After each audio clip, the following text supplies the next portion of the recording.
nós queremos nesse exemplo é estudar a monotonicidade da função x vezes a exponencial de menos x ao quadrado, ou seja, determinar em quais intervalos a função é crescente e em quais intervalos ela é decrescente. O primeiro passo é analisar qual o domínio da função. Nesse caso, como eu não tenho nenhuma restrição, meu domínio é todo o conjunto dos números reais. Em seguida, calcular a derivada primeira. Eu vou, nesse caso, aplicar tanto a regra do produto quanto a regra da cadeia. Então, aplicando a regra do produto, a derivada do primeiro termo, que é 1, que multiplica a exponencial de menos x ao quadrado, mais, eu repito, o primeiro termo, que é x, que multiplica a derivada da exponencial de menos x ao quadrado. Aqui eu vou aplicar a regra da cadeia. É a derivada do expoente menos 2x, que multiplica a exponencial de menos x ao quadrado. E agora, o que eu vou usar como ferramenta para determinar onde a função é crescente e onde ela é decrescente é estudar o sinal dessa expressão.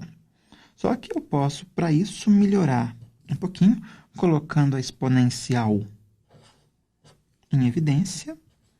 Então, eu fico com a exponencial de menos x ao quadrado, que multiplica 1 menos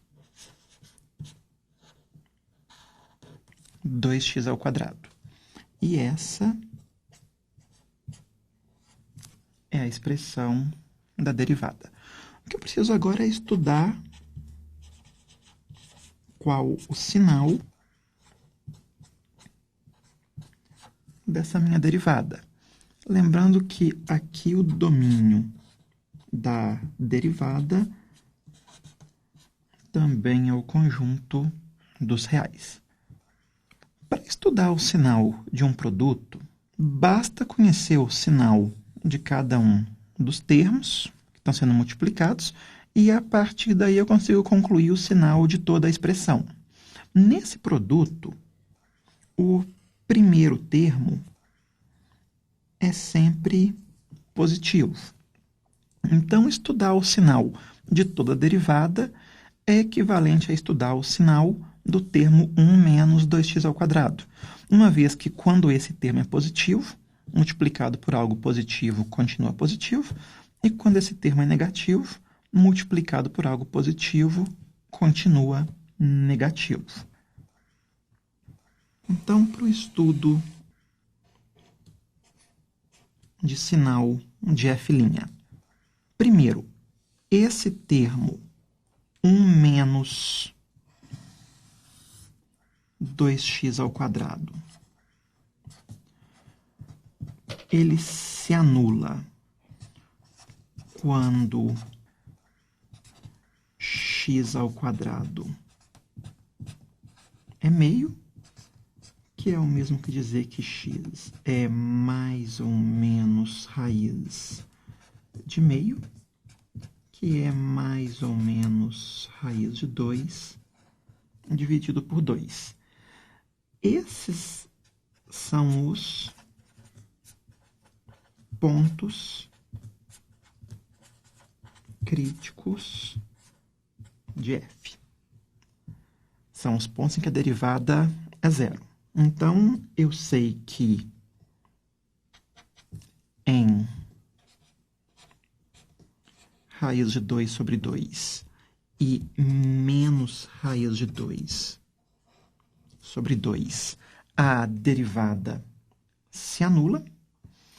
Analisando essa expressão, se eu escrevo y igual a 1 menos 2x ao quadrado, o que eu tenho é uma parábola com a concavidade voltada para baixo.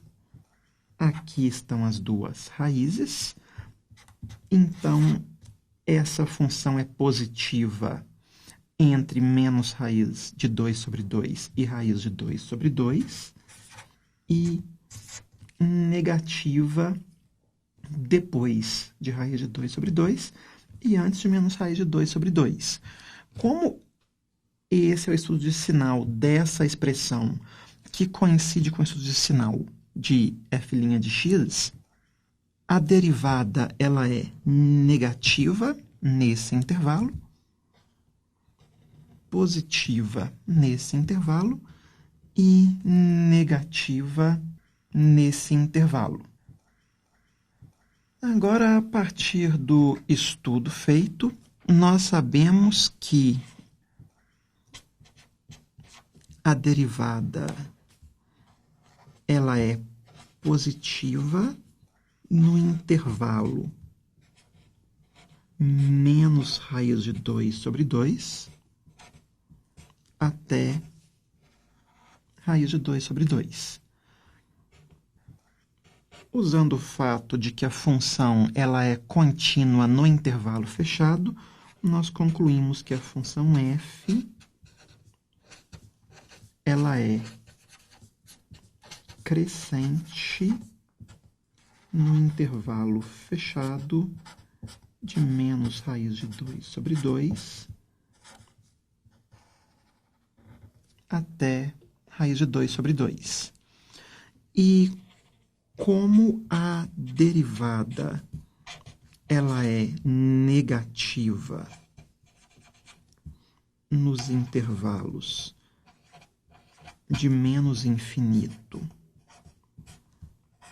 a menos raiz de 2 sobre 2 e também de raiz de 2 sobre 2 até infinito, e usando o fato de que a função é contínua nesses intervalos, a função f ela é decrescente nos intervalos de menos infinito até menos raiz de 2 sobre 2 e raiz de 2 sobre 2 até infinito. Nós temos, então, os intervalos em que a função é crescente e que a função é decrescente. Ou seja, nós efetuamos o estudo da monodicidade da função dada inicialmente.